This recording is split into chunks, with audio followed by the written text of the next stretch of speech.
Reins, from the book Some 40 Tales from the Afterlives by David Eagleman. First, you notice there are many blunders. The good are going to hell, and the bad to heaven. When you approach the woman at the front desk to inquire, you find she is recalcitrant and insolent. She tells you to go to line number 7, where you will fill out a complaint form and turn it in to desk number 32. As you wait in line and strike up a conversation with the woman behind you, you discover that the afterlife was long ago given over to committees.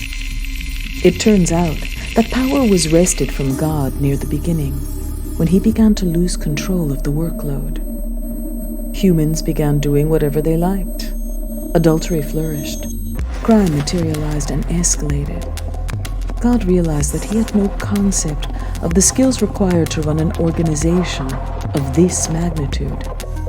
Because of the excessive procreation of his humans, the population was doubling at a blinding rate, and the managerial load for hereafter became staggering. A file had to be kept on every individual, planet-wide, with constant updating of new sins and good deeds. God tried taking care of all this himself, pushing through pencils so fast they smoked. Compounding the workload was the fact that God, in his big-heartedness, had also established pleasant afterlives for every animal. He grew exhausted but stated resolutely that he would not degrade his promises of afterlife.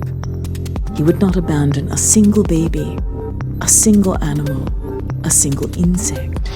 He would not downsize. He had made his promises and intended to keep them. The angels who had supported God in the beginning watched with concern as it seemed the whole operation might slip out of his control. They began to sow the seeds of discord, introducing the idea that God would never have gotten where he was without them.